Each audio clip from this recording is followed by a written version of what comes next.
It's the 200 Cops, Shilty. We're back again, mate. It's the 15th of July, recording this little episode to come out. So we're back into it, mate. How are you?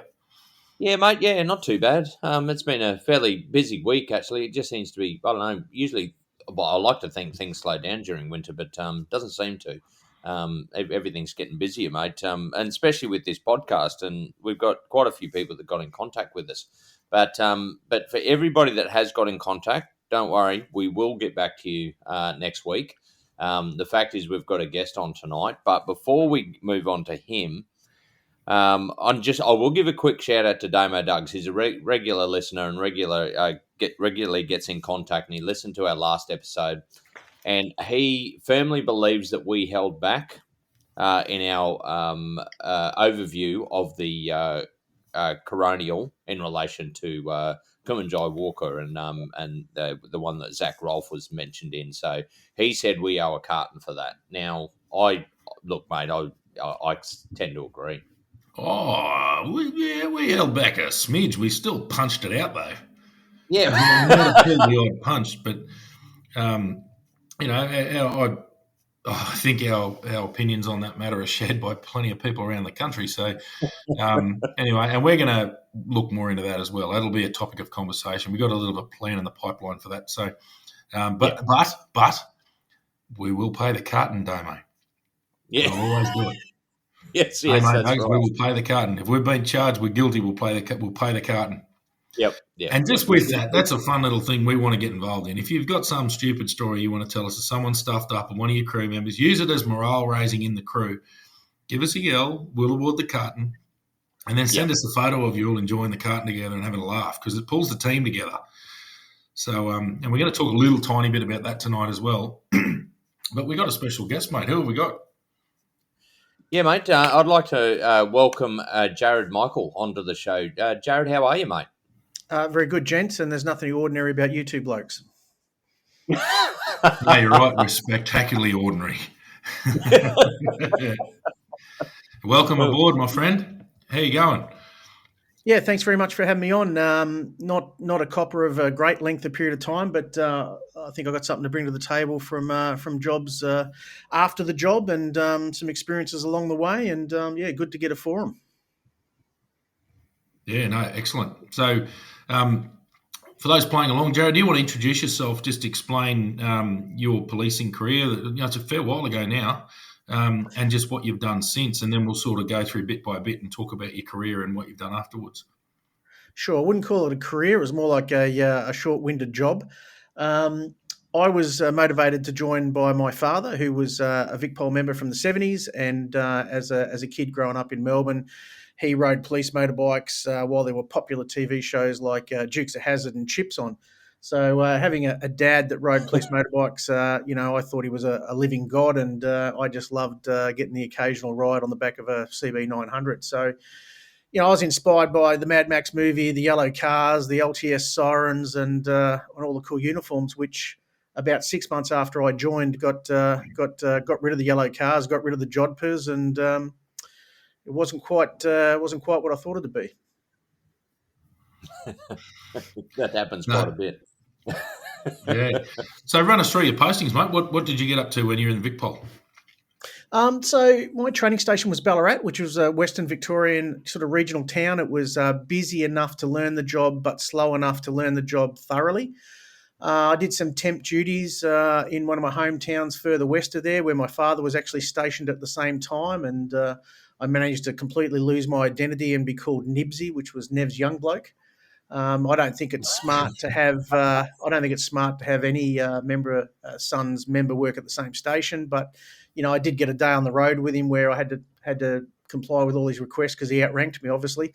But there's some nice experiences in it. But as a supervisor, I wouldn't recommend putting young members back into their hometown. It probably wasn't the smartest idea. And then from there, I finished off in.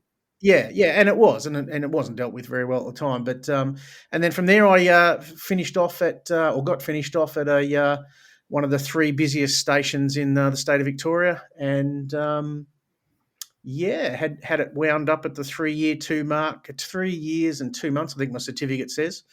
and it was wound up with some charges, which myself and my co-offender were later acquitted for. And we were fortunate to be acquitted. Not fortunate, there was never any evidence to start with, but the magistrate, Doug Bolster, as I remember his name was, acquitted both of us with, what was his words? The evidence was unreliable, inconsistent, and lacked credibility, which is about the nicest way you can say that it was not credible, pack of lies, basically. So, Load of shit. Yeah. Yeah, but we get held to a higher level of accountability. Even in the 90s, there was certainly a movement towards bosses getting the occasional scalp, perhaps. Maybe I wasn't the target of the investigation. My offsider may have been. That offsider has since gone on to do very well for himself with a law degree and a couple of nice houses and firms, and made most of that money out of VicPol with a pure hatred for him. I never went down the hatred path after leaving the job. I still attended all of my court cases to the end and made sure that we got all the convictions that were worthy. And then I took those skills across to what was called fisheries and wildlife at the time. It required a bit of study. I had to do an associate diploma in natural resources, and I've never been the most gifted academic, if you like. I think I duxed my next squad. So I would have been down the bottom end of my squad academically, but practically, I could talk the talk and walk the walk. Yeah. So back to the, if you don't mind, do you mind just fleshing out your charge? Are you happy to talk about the charges that were involved and the fact that they were acquitted, and just your feelings throughout that? Because we get a lot of feedback from coppers who are actually under investigation for all this, and they just feel absolutely abandoned and witch hunted. Can you tell us a bit more about that?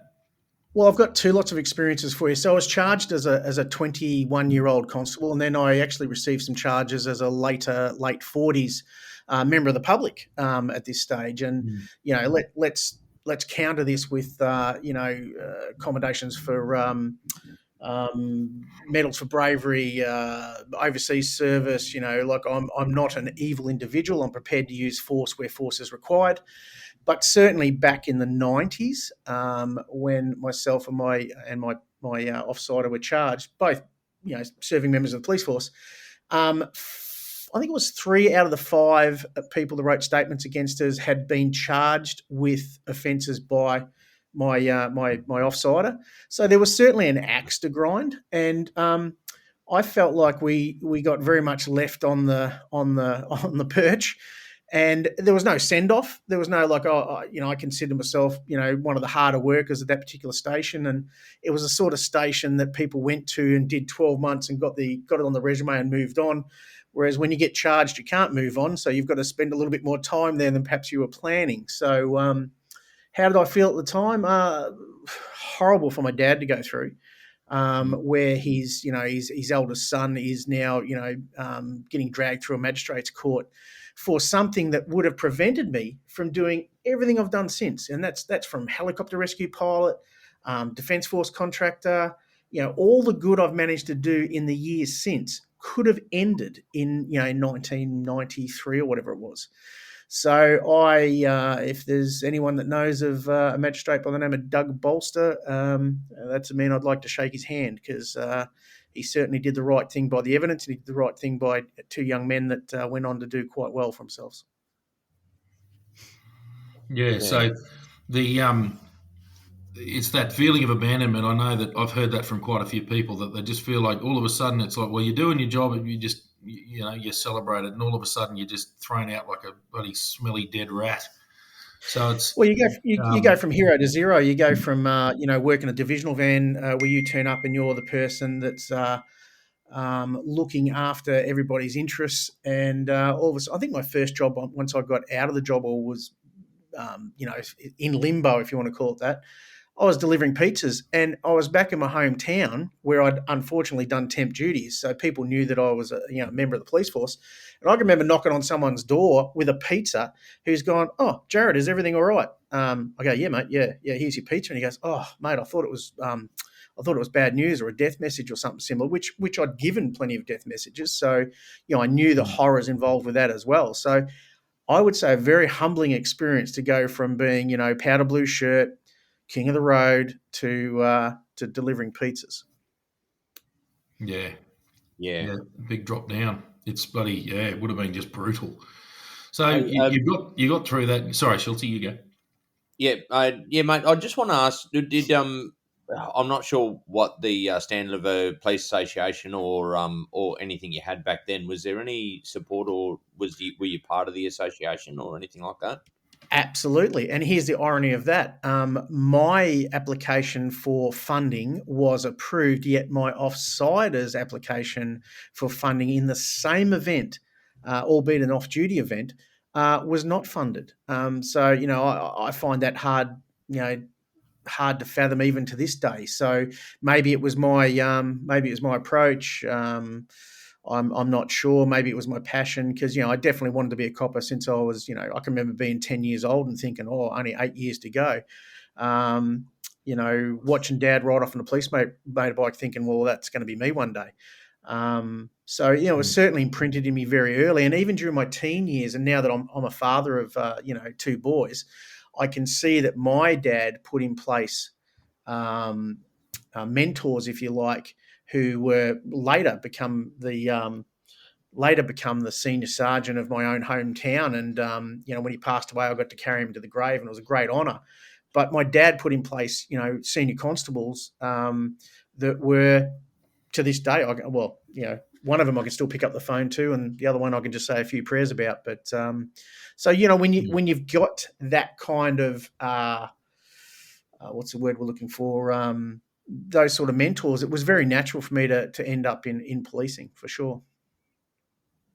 Yeah. So, mate, you moved on. You went into the Fisheries and Wildlife Service. Do you want to tell us a bit about that? How your transferable skills from policing across to that role? Yeah, well, sadly, this month, without getting overly political about it, half of the Victorian remaining fisheries officers, and we're talking probably only 70, so they've sacked about 30 of them. So the Victorian government have said goodbye to 30 fisheries officers who I'm really proud of. It was the best group of men and women I've ever worked with. There was no corruption. It was a small unit. There was no drinking culture to it. We're all workaholics, take-home cars. Back then we had, firearms, shotguns, rifles, red and blue lights, fast cars, different uniform. We didn't look like members of the police force. We looked probably more like an LA County sheriff with green pants and fawn shirts. And we seized more firearms at the time than Victoria Police, which sort of made it amazing to me that in April of 1998, we were essentially disarmed. And I left about 3 weeks after that decision. I was still young enough where I could redevelop myself into something else and leave law enforcement. And now that I'm older and understand, mortgages and things like that, a lot of the other guys didn't have those choices and stayed on, only to be made redundant, this week, basically. Yeah. So talk about that role a little bit. Just sort of explain to those who mightn't fully understand what that role entails. Well, I'd liken it to being a 70s police officer or police constable because there was no domestics, no car crashes. You go to work, you strapped on, you put on your 80 series Land Cruiser and you went out and you just looked for trouble. I mean, if you saw cars you wanted to pull over, we had the authority to pull over vehicles. In the national parks, we were authorised under the National Parks Act. We were authorised under the Fisheries Act, the Wildlife Act, the Firearms Act, numerous other acts. There was certainly, if you knew your legislation, there was certainly plenty of powers to go out and do a lot of good and be that remote representation of law enforcement or the government at that time, whether you're rendering first aid to people that have crashed their four-wheel drive or whether you're, telling people you can't have dogs in a national park and then giving them the educational reasons behind it. It was different to policing where, prima facie criminal matters, you didn't bother to explain to someone, oh, it's not okay to be a burglar. Whereas in fisheries and wildlife matters, you'd say, the reason I'm knocking you off for having, 4 rods is because we want to limit your fishing to just catching a feed and leaving something here for other people. The reason we're taking your car over you having nets in the river is because the nets keep fishing if you lose them. There was a lot of solid environmental science behind the restrictive fishing practices that we tried to enforce at the time, and all that's about to go out the window. We're already seeing in the state of Victoria now a higher level of poaching for, the higher cash end sort of crops, if you want to call it that, abalone, finfish, what have you. We're already starting to see that now. And one of the best things that fisheries had achieved in the last 10 years was a reduction in half of the water toll. So picture that. If the Victoria Police Highway Patrol had halved the road toll and then been disbanded, there would be an outcry. Yet here we are with a CEO who's never done a day of policing or not even qualified in fisheries, to be honest, has just disbanded, essentially, one of the most effective law enforcement groups in the state of Victoria. No longer armed, still carrying batons, handcuffs, spray, enough gear to get by. But, those functions that I used to perform, which was fisheries, wildlife, game enforcement, ducks, quail, deer, are now handled by, and this is my little bit of anti-government coming out of me, it's now handled by like 5 different jurisdictions. You've got a game management authority, you've got a fisheries authority, you've got a wildlife and forest officers, you've got the Transport Safety Victoria jet ski Nazis, and there'd be some other group out there trying to cross-reference it all as well. So, there was one group doing it and doing it really well, and it's just been watered down in the years since. So, still the best job I've ever had. Yeah, I think one of the things I found, like the Northern Territory, we could fall under a lot of acts. I mean, we were authorised under so many acts. Every authorised officer always said, including a member of the police force. Yeah, exactly. So, same as our legislation. Yeah, and it was really good because it just meant that we had it gave us a lot more work if we wanted to chase it, but it was also very good because we could act straight away in relation to any offences we saw that fit under that jurisdiction. So the problem is when you water it down like they're saying, it creates so many problems. So, Jarrod, you moved on in '98. You moved on, and I know you've mentioned helicopters. Do you want to sort of run us through how you got into aviation and what you've done in aviation since? Yeah, well, I'm probably sitting at about 4,500 hours in Rotary. I've worked in every state and territory of Australia. I've actually flown aircraft in every state and territory.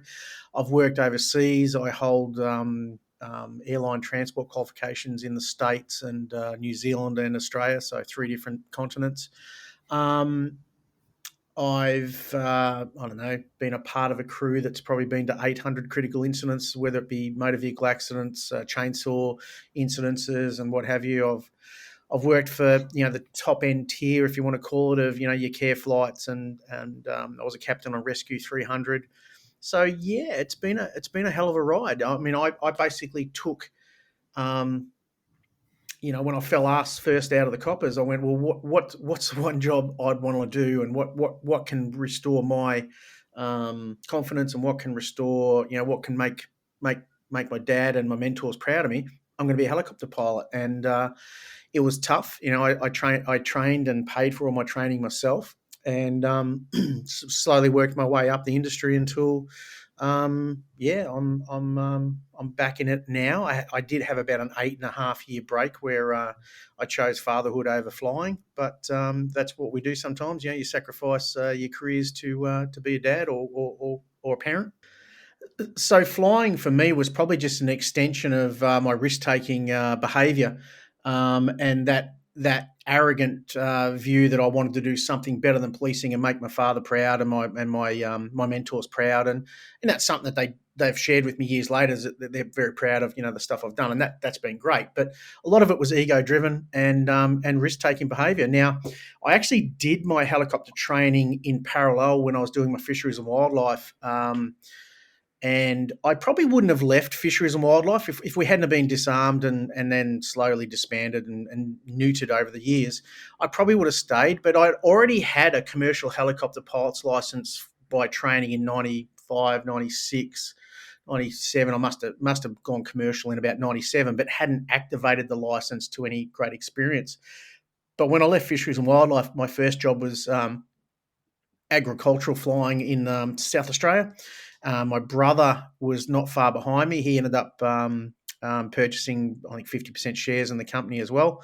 And one of the things that probably slowed me up initially from flying was my brother was involved in a crash in December of '95 at the Stawell Aerodrome, where he was later awarded a Bravery Medal and a Clark Silver Medal for going back and leading out passengers. And I think being first one on that scene and having seen what the repercussions are if you do crash, i.e. burns and critical care and intensive care and grafting, that probably put me off flying, if I'm absolutely honest with you. And even when I went flying, I carried a certain amount of fear with me for years. I wore flight suits, I wore gloves, I wore helmets. It didn't matter where I was flying, how hot, I always wore my protective gear. And I certainly carried that fear for a long time. I also probably carried a bit of sibling rivalry where it took me a further 25 years of risk-taking behaviour to actually get the medal that is classed under Clinton's. So I got what's called the bronze medal for bravery, and Clinton got silver. So even after 25 years of competition, I still come number 2 to my little brother.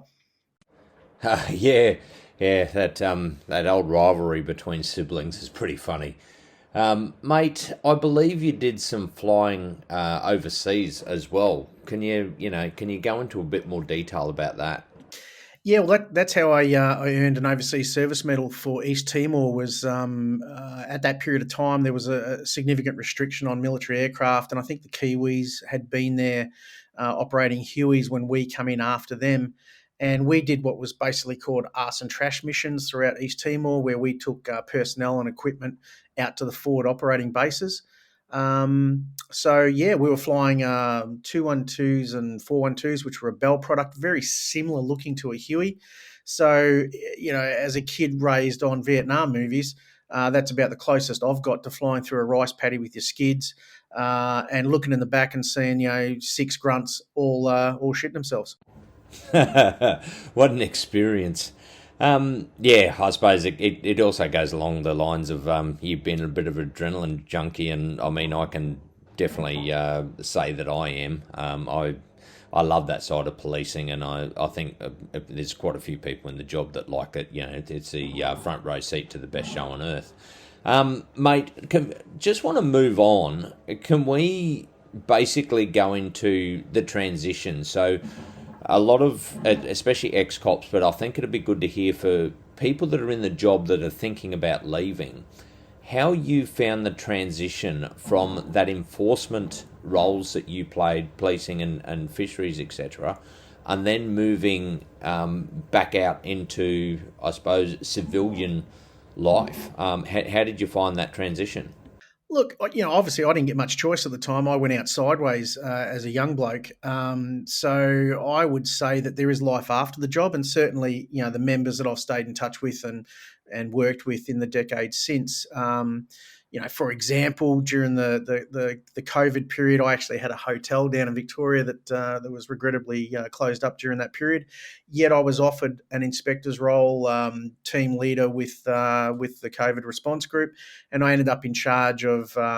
There was detective inspectors, detective senior sergeants, and ironically, I'm this baggy-assed 3-year constable, and I'm now in charge of these absolute legends of the job, who I'm still in touch with to this day. And they weren't particularly easy group to manage prior to when I come along, and so I just sat them in a room that happened to be at the police centre in Melbourne, and said, what have I got to do in order to allow you to let me lead, or at least look like I'm leading, and pay your pay slips, and what have I got to do in order to look like I'm leading you, but you can actually run the show if you want. And what they said was that they wanted plain clothes, plain cars, and Freddy's. So I arranged everything for them, and we end up being a really tight group that although you may be opposed to some of the Dracarian events that happened in the state of Victoria, I was taking the Premier's shekel, so I had to pretty much do what the Premier's directions were and the medical officer's directives were at the time. It was a bit of a lifeline from when I come out of a hotel that I managed to sell, but obviously it wasn't my plan to sell it quite so soon, given that I brought it in September of 2019, and we had COVID restrictions by March of 2020. Yeah. Mate, I'm just going to go into something there that you mentioned, and like the way your leadership style, and it's something Damon and I have spoken a lot about But a lot of our best leaders were the ones that did a similar approach to you. You know, what can I do to make you do your job without me being basically in charge? I mean, you know, if shit hits the fan, I'm your superior officer, but what can I allow you to do your job without me interfering? I think that's really honourable, and that's we talk about that a lot. So, do you want to go a little bit more into depth there? Well, in that particular group, we had a lot of freedom within the state of Victoria and taskings to say Shepparton and other towns where we essentially had to close the towns down and work very closely with the Victoria Police, who of course were pretty happy to find out that the majority of us were ex-members to some degree. And the way I built that team was, well, first of all, acknowledging that they've got more experience and more skills than a 3-year baggy ass Connie who went and done fisheries and wildlife inspector. Yeah, right. On paper, I've got 8 years of enforcement experience, and I'd done some undercover work and stuff, so that all looked pretty good. But at the end of the day, I'm not ranked compared to them. I didn't do the officer training. I didn't do the senior sergeants or the sub officer sergeants. So be humble enough to go that your team has more experience, and that you're there to support them. To the extent where if there was someone went sick on a car, I would drive from the regional area I was living in at the time, albeit in a company car, and I would team up with those individuals. So I actually worked the road with a lot of them, and I did all the paperwork while they drove, which is equivalent to doing the running sheet in their world, and just built that team up so that they go, well, if Jay's coming down to town, we're going to do a day's work, and he's going to work as hard as we do. And if we get into any situations, he's there to help out as well. Mate, that is what I actually call good leadership. We used to have teams that worked really well back in the day, especially in the police, and it made you enthusiastic to actually do your job. But can we just go a little bit deeper? How did you find, putting an application in, to go for a job? Did you notice any hurdles there, like whether it's the application or even doing the interview? Sure. Well, look, it's not easy to find employment with policing on your resume sometimes, because you'll have those people that have been had a recent ticket from a member of the traffic branch or highway patrol, and they may be quite aggrieved by that process. Although I'm a supporter of traffic and policing, because I think it's a barometer of what the community's doing. If you're playing up on the road, you're probably playing up in other areas of your life, and young men don't develop the pre-cortex to have some sort of self-preservation in motor vehicles. So you need good road policing. But it is difficult after the job to find work and to find rewarding work. I mean, it might be local council, which you're feeling a little bit inadequate in. It might be, the quasi law enforcement stuff, marine safety or whatever, where you're not, what you can do previously, but now all of a sudden you're hamstrung by a department that doesn't have anyone in leadership that's actually met an angry man or effectively put the handcuffs on somebody. And let's not forget that law enforcement is law enforcement. If they're not going to provide you with a name and address, that's the end of it. Your first point of proof is always identity. So, unless you're prepared to go the whole hog and go, okay, I now require your name and address, and if you're not going to provide a name and address, I'm going to arrest you and take you to a member of the police force or deliver you to a police station or take you before a magistrate, then we're not going anywhere with law enforcement. You might as well disband all these quasi little groups and just put it back into police. Yeah. How's that for a rant? Yeah. Yeah, not too bad at all. Yeah. Mate, looks like we've lost Damo again. He's obviously having some troubles down there. But mate, look, we'll keep on going. Now, let's just shoot back a bit. Actually, first of all, I do want to go on to something. When I actually left the force, I applied to become a regulatory officer within the council. Now, my resume was spectacular, and I had the experience of investigating. I've done, I've been involved in murder investigations. I've been officer in charge of rape investigations. I was in charge of the family and domestic violence unit, doing where I actually investigated members who had domestics and all that sort of stuff. Now, one of my big gripes was some of the people actually working in cars, and that's compliance and something else. They couldn't even, it took them 6 months to take care of a to take care of a noise complaint. Now, noise complaints for police, they were taken care of within probably 5-10 minutes. But I didn't even with people looking over my resume, and I applied for a job in there, and I had people on the inside sitting there going, "This guy's really good." I didn't even get a look in. But part of the reason being is because, honestly, I'll probably show them up because police do. We work at a different level. We work at it. We're not. This is not a government job. We're sitting in there just getting our weekly paycheck. We go out and do the job, and we work hard because if we don't, we're going to be overloaded the next week. So, I mean, I know you went on a bit of a rant there, but you got any more to add to that? Well, yeah, I mean, it's a different rate. That we don't control the rate. The members of the public are making the calls. It's not like we're developing our own work. And if you've got a good work culture when it's quiet, then you will go out and have time to do proactive patrolling. But the stations I certainly finished off in was just job after job after job, and sometimes we would hand over 6 or 8 jobs to the next crew. We simply hadn't got there. Which is almost telling the public, well, learn first aid because you're not going to get an ambulance, and learn Section 458 of the Crimes Act because you might actually have to make an arrest. I think it was Sir Richard Peel who basically said that the police are the public and the public are the police, because you can't put a cop on every corner. You've got to have members of the public who won't drive past a bus stop and watch some lady getting beaten up by an addict. That's the sort of public I want to live in. And that's probably a good segue to lead into my second lot of charges, which happened in 2018 when I was in my late 40s, through an event where my 8-year-old child at the time was playing in a school ground opposite my house. And he come back and said, "Oh, Dad, those boys over there said, give us your bike or we'll slit your throat." And I could see these youths from my house at the time. So I merely went over to see if they were chroming, if they were drunk, or, what the situation was. I'd have been happy to call an ambulance or police or whatever, but they took off. And then by taking off, they've actually now empowered me under what they call Section 458 of the Crimes Act to pursue, if you like, or locate them. And that's exactly what I did. I placed my kid safely in the car. I sent his little friend home, and I went down the street speaking to people watering their lawns and going, "Did you see a group of kids run past? Did you see this?" And at each point, someone said, "Yep, they ran that way. They've done something." They took off like bats out of hell. And eventually I got to the residence where these kids were still sort of meandering around the front lawn. And to his credit, Angus, who's a very observant little kid, I said, "Buddy, is that the kids that you were talking to earlier?" He goes, "Oh, yeah, Dad, that's definitely them, but they've changed their clothes." Again, they've now changed their clothes to disguise themselves, which gives me a further power of arrest, if you like. And so I wasn't even thinking of an arrest at this stage. I was just trying to get to the bottom of what happened and find out if they were affected by drugs or alcohol. And so I've walked up the driveway and I've been challenged by a let's call him a teenager.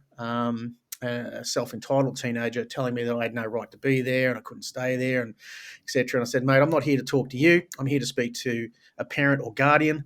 And then I've spotted a lady down the back of the house and introduced myself and said, "Can I talk to you? This is a serious matter." And to her credit, initially she rounded up these overgrown youths and said, "What's going on?" And they've essentially, although changed the wording a little bit, but essentially admitted to being in the place, having had a conversation with an 8-year-old and his friend. Anyway, I wasn't quite satisfied, so I said, "Look, I'd like to speak to the father or mother." This child was attending a birthday party there. And she said, "No, I'm not prepared to give you those details." And I didn't think I was getting anywhere, and my phone was in the car and my kid's safe in the car. So at a certain point, I decided I'm going to make an arrest, and I did. I detained a teenager, male teenager, and then I was set upon by a larger group of teenagers. And this, of course, with everything these days, not having worked with body-worn cameras myself, but every person's got a camera on their phone, so it was recorded, which actually went in my favour. And I detained a youth there until such time as, would you believe, 3 police cars turned up. I didn't expect to see any police cars. I thought I was just going to detain him long enough for him to actually give me his name and address, so then I could release him. But instead, I had 3 cars turn up. And, Yeah, it didn't quite go the way I expected in that I didn't announce that I was an ex-inspector. I didn't say that I was Fisheries and Wildlife Police or that I knew my powers of arrest or that I knew Section 462 of the Crimes Act and the use of force. I didn't get into any of that stuff. I just let it ride. Well, first of all, when the members turned up, they completely stuffed up the job. You know, kids ran everywhere. There was opportunities to drop knives and change clothes. They didn't take charge of the situation. But one of the van crew members was a 4-month constable, and the other one, should have known better. So it wasn't the best response anyway. But yeah, I found myself back at the police station where I was promptly arrested, kept overnight in the cells, would you believe? A complete clean skin. Never, no issues with police other than when I was in the police.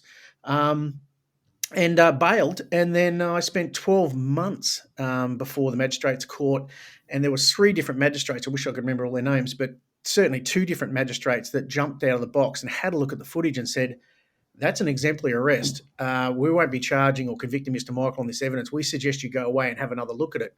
And eventually they did. They withdrew the charges, and it cost them $47,000 in court costs. But it still affected my life, where I was a licensee of a hotel, and some clown inspector decided that I was not a fit and proper person for me to run a hotel. How's that? I mean, you haven't even been convicted of anything. Yeah. Yeah, we do talk about a lot of that, the government overreach, where we need the assumption of innocence is something that needs to be held. And I think, as you know, I was sort of trained a little bit by the older school a bit, and there was a lot of, well, he's done it. And there's a lot in society we talk about where people just go, oh, well, he did it. What are you talking about? And I said it last week. It's not what you know, it's what you can prove, and you're innocent until they go, I find you guilty of that. You are then convicted, and that's when you're guilty, and that's different. But this yeah, I'm a big fan of due process, and that's for everybody. So Absolutely, I'm a huge fan of fairness and a huge fan of due process. Absolutely. And the Victorian government are a signatory to the Human Rights Commission, which means you're innocent until proven guilty. But, some clown inspector decided I wasn't a fit and proper person. I had to fight them in front of the Liquor Licensing Commission. I won. He was transferred.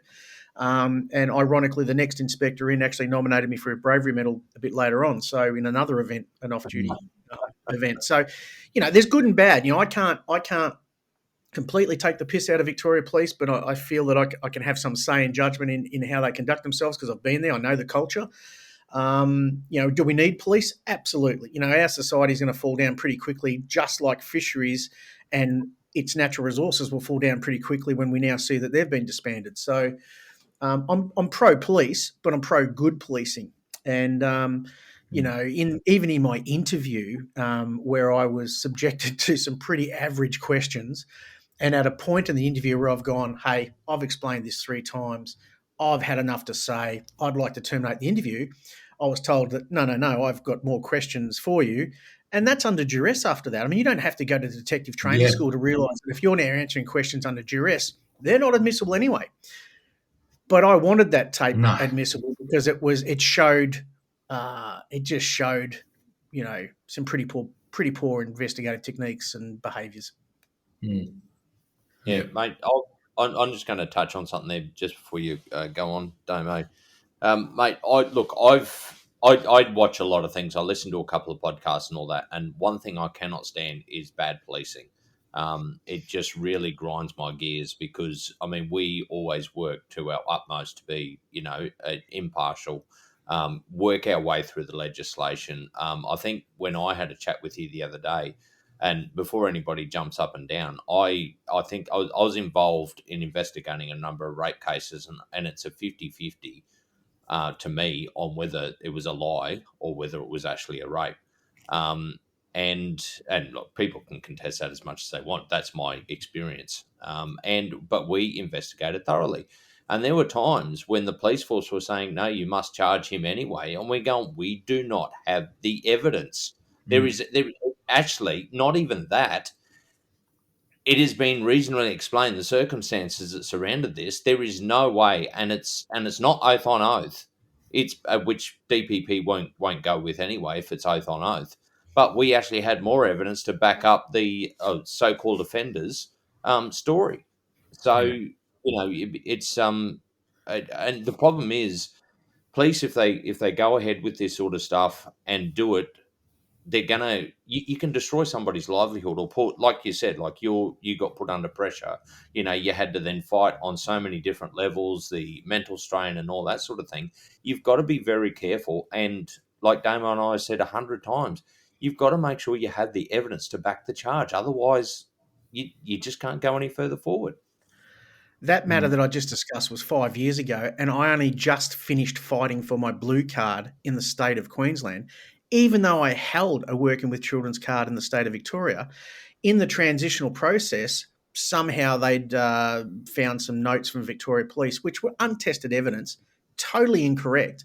And yet it took me, I think it was over 12 months, and a solicitor, Mr. Green, who had to fight because it was beyond me. I just got to a point where I was just talking to public servant after public servant, and they'd fob you off and they'd fob you off.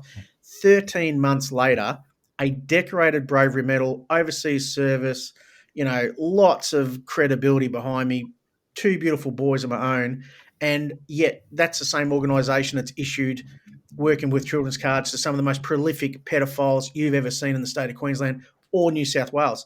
So let me get on another rant. Let's take away all those powers from these quasi-government organisations, put it back into policing where someone's got an idea, because they're not serving our interest. I mean, if you're keeping me from going and working with SES or Rural Fire Brigade or whatever I wanted to do at that time and required me to have a working with children's, which frankly I'm just not interested in anymore. I've had enough. We're barking up the wrong tree, and those agencies just aren't serving us at all. No, no, mate. I thought one of the most funny things was when we were working in the police. If you say had a school-based conning role, you had to get a blue card to work with children. And I'm going, but the checks and balances you go to become a police officer are far more stringent than what you do to get a blue card. And that was something that came out. Working, like, you had to get a working week. Why? We can actually arrest kids. We can, Not only that, I've mentioned it before. We used to conduct child forensic interviews on child sex victims. The most intimate thing you can do, the most trust you can possibly gain from a kid, was carry out a child forensic interview. You remember the police force? It's like, to be a cop, like Schultzy just said, the test. There's no comparison compared to the requirements to be a copper or a school teacher. Like school teacher registration, I used to find it hilarious that they also used to get a working with children check. Your teacher registration should cover all that. It depends on your union. If you're in an ambulance service with a strong union, then you don't require a working with children's card. There you are going hands on. So I don't know. It's a foul system. It probably needs to be nationalised. It probably should be dropped into the AFP. It probably should be managed by police and people with a sense of a clue, basically, rather than public servants who are merely looking at a pro forma form and going, oh. Mr. Michael's had charges in relation to the arrest of a youth. Well, it's not like the kid was taken to a rape dungeon. The kid was arrested lawfully, found to be lawfully arrested, and as from my understanding, has moved on into the drug community anyway. Whereas my kid, who was the victim on that day, has now seen his dad get arrested, who he idolises, and he's now doing quite well. In Queensland, interstate, because I'm not going to stay in a town where, you're getting arrested by members of the police force who have, made up an opinion based on God knows what and not evidence and stuffed up a crime scene. So, I've moved 2 states away and quite happily to be out of the place. Yeah. Well, Jarrod, it's been good, mate. Thanks for coming on. Anything you thought we'd ask that we haven't asked you yet? Oh, gee, there's been so many things along the way. It was always going to be hard to crop it into a short conversation, but I just want to recap on, policing seems to be a dying industry, if you want to call it that. It's become on the nose. You can't recruit people or good people. I was at an academy, Victoria, back in April this year, where I was awarded a commendation, would you believe, for another event. Got to shake hands with the acting chief commissioner, who wasn't prepared to take on the role full time, and a very healing process for my dad, having walked me through 2 magistrates' courts appearances over the years. I got to walk on the same parade ground I was walking on 30 odd years ago, and shaking hands with the chief. So we need coppers. I am pro coppers. I just want it to be more professional. I don't know how to finish off other than to say that it's just a dying industry. Well, mate, we do have one more question, Damo, one we spoke about beforehand, and one that's very close to our heart, and it wraps in very good with the cartonable offences.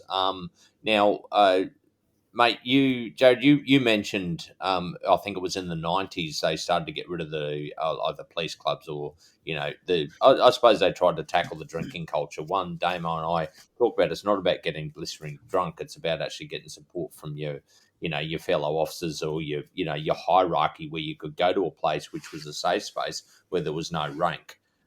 Mate, do you want to give us a bit of insight? I mean, the territory was more the 2000s or probably 2010, pretty much when they started to kind of get rid of it. What can you, like, from your point of view, and maybe even some of your dad's input into what it was like before and then what happened after? Well, from my memories as a youth, my dad wasn't a big drinking sort of senior connie. He was, we used to run the blue light discos in my small town, and whenever kids were going home and we'd swept up the hall, I saw police drink, and I saw police get lifts home in the CIB car or whatever. So I could see that there was an alcohol culture certainly in the late 80s, and then when I joined, there was still an alcohol culture running, which was more involved around night shift barbecues. Now, the shift work back then was a week of night shift, so 11 p.m. till 7 a.m. So your last night would be a Saturday night. That was your seventh shift, and then you'd go off duty at 7 a.m. and do a quick changeover and come back at 3 o'clock in the afternoon, then work 3 to 11. And of course, do you reckon you could sleep that night? So you couldn't sleep that night. So what happened over probably over a 30 or 40 year period was night shift barbecues. And they became a forum for drinking and getting people together and having pizzas delivered, and girls would arrive. And, it was a lot of fun as a young bloke.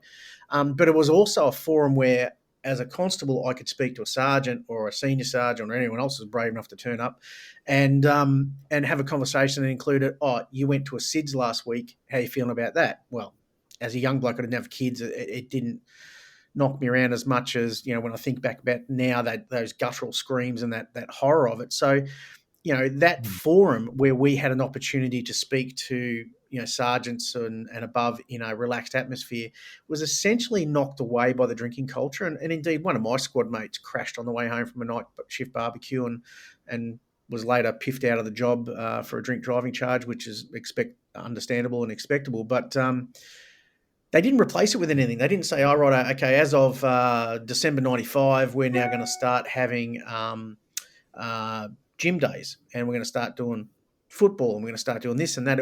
The night shift barbecues weren't replaced with anything. And now you're seeing the average length of service go from, certainly in my day, you were still getting 12, 15 years out of a member, and then that reduced down to 7 years, and now I hear it's as low as 3 or 4 years. And some people don't even turn up for work, and you've actually got to go and collect the badge off them. They've got so little respect for even the resignation process that they just don't turn up and don't bring their gear back. So has it affected policing and retention? Maybe. Could it keep going in a drinking culture? No. But it certainly wasn't replaced with anything. Yeah. Yeah, I think the important thing, I think, for us was that just it created camaraderie. And I mean, we did drink copious amounts at times, but however, there was a lot of stuff there. There were people that used to come along and never touched a drop of alcohol. They would just come along to be part of the crew and, sit there and chat through things. And also, it was a great time where the amount of information I found out about some of my suspects. Somebody be mentioned telling a story of another case, and you go, "Oh, hold on a minute, you're talking about such and such." Yeah, and you go, "Right," some crimes were solved just from going and that talking, It's between networking. people and all It's that sort of stuff. networking. You're not going to get everything off a pro forma sheet. You're not going to get everything off a collator. It's networking in the truest sense of the word. So, yeah, look, I think we lost something from that. But now that I'm post job, I'm seeing that RSLs from the military veterans' point of view is providing a place where people can go, relax, have a drink, get some assistance, and they're monitored. Like, people are watching to go, okay, Jay's having too much to drink. Let's have a chat with him next week and see how he's travelling. So, the RSLs have sort of picked up the space. I think even for members of the police force, current ones, I'm seeing that is still a safe bastion, a safe opportunity to come in and be around people that may not have worn blue, but they might have done peacekeeping overseas. They might have done, active service, and they just know what it's like. Yeah. Yeah, it was always that ability to be around people who completely get you. And we've said that many times. It's funny how, we started talking last night and it's like, he gets it. So it's you can pick them a million miles away. It's sort of, you start having a conversation. We've mentioned our mate who was the Vietnam veteran down in Sydney, who within 2 minutes of talking to him, we just went, me and Chelsea looked at each other and went, he gets it. So Yep. there's just this thing that you've been through that it's different. Each person's been through different things, but you understand that being relied upon, that level of responsibility, that sheer terror, that horror that you might have gone through, but then the pulling together and the healing together, and then trying to talk to people who don't get it. And it doesn't make them bad people, like we've said before. It just means they haven't been involved in that situation. That's fine. But you can't really talk honestly with people like that about what you talk about, what you've been through, because there's no way to understand it. Yeah, they're civilians. They haven't been in a uniform. They haven't been through an academy or an institutionalization of working in a team and a group, and they're to be protected. And they're not supposed to be subjected to all this stuff. Yep. If we're all doing our job properly, then hopefully that trauma is reduced in the community, and you don't have your car stolen, you don't have your house burgled, you don't have your kid beaten up heading down to the shops at night. Look, I'm all for an orderly and lawful society, and it's easy to get critical if you get into that loop of there's a youth crime problem. Yeah, there is a youth crime problem. Do I think we could solve it by some very effective policing? Absolutely, but I'm not on the road anymore. I don't understand the restrictions. I've never worn a body-worn camera, and so I've just got to, empathise, discuss, come up with other options, support, do what we can. Yeah. Yeah. Very good, mate. Jarrod, it's been a pleasure, mate. It's been excellent. It's good to get different perspectives. So, thanks very much for coming on. It's been, you're part of the team now. You're part of the crew of ordinary cops. Yeah, that's right. It's one thing that we loved getting insight into. Obviously being arrested twice and acquitted twice. But I think there's quite a few officers. Like we saw a couple that were arrested even during our time for different things. And some of them were legit, but some of them weren't. And it's got to pay a great toll. So I think it's also important to hear these messages, where some of the stuff you've gone through and all that sort of stuff, like the mind game. I mean, we've all been under investigation, but getting arrested is just a whole new level. So thanks very much for talking about it. Absolutely. Being placed in the cells, if I hadn't have been through escape and evasion training and a few other little bits and pieces along the way, I think I've dealt with it very poorly. I think that being stoic about it and going, okay, this is the process. There's no point me firing up and yelling at the members or making an arsehole of myself, because at the end of the day, my conduct has been exemplary, I would say, to the point where if I was silly enough to put in an application to go back, and indeed I was asked back in April this year of whether I'd consider coming back to the job, I think I could. Yeah. But I don't want to. I think policing has changed to a point where not even I want to be a part of it, and I'm a true blue second generation pro copper who, I can remember driving up the Hume one day and seeing a powder shirt lying beside a white police car and pulling up thinking, this bloke's been shot, when in fact he was just pulling out some stuff from underneath the car. So I'm still pro. I'm just not impressed with some of the attempts to knock me over the years. And when you look at the proof of the pudding, I'm not a criminal.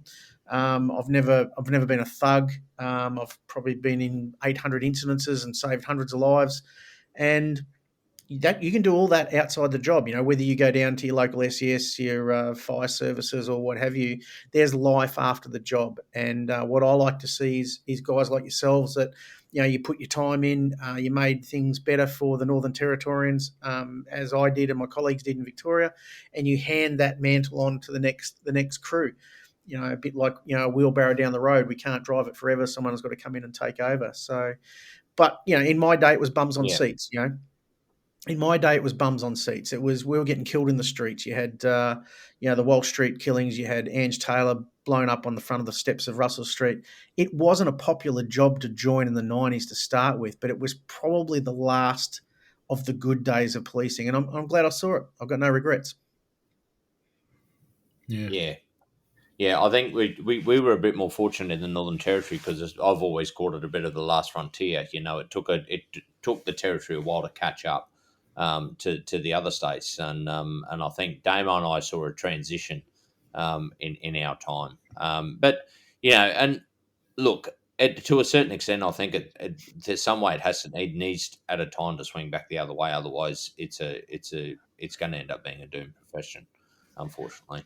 The pendulum has to swing back, and I'm not sure what level of government's going to actually let people go out there and do what has to be done to make society better or to make the community safer. Maybe we've let it go too late. Maybe when you're, in the Northern Territory and being stabbed by an offender, and if you do have to use lethal force and then get charged, that's probably not going to help your recruiting situation. No. I think that it's going to be really tough to get kids, and I say kids because it was 18 and a half when I joined. It's going to be really hard to get kids to join because they're seeing they have this perception that I'm going to get PTSD, I'm going to get charged, I'm going to have my hands tied all day long. Yeah, maybe. I would have thought that New South Wales is probably the last of the bastions of actually going out and having a go, but I could be mistaken. Yeah. Well, mate, there's an interesting one. We'll put it out to New South Wales, and let us know what you think about it. But look, mate, I think we'll just about finish it up. Before we do, we have actually got a couple of interesting topics next week. We've got a guy got in contact and he's asked a few different questions. Well, we've had a couple of people get in contact and ask a few different questions. One was actually bloopers. Especially in relation to negotiating. So this is something we're going to talk about next week. But, mate, Jarrod, thank you so much for coming on. It's been an absolute pleasure, and thanks for reaching out to us. And I got to see the photo of you in front of the chopper there the other night. So, you're doing a night shift, and I thought that was pretty cool. Me being ex-Marine. Well, not Marines, as in the hoorah! Yeah, leave no one behind. I yeah, quite a bit, and mate, I can tell you what, landing a chopper, honestly, it must be so hard in some of those rough seas. I've just got no idea because I know how much those boats jump around. So, mate, big shout out to you for doing that sort of job.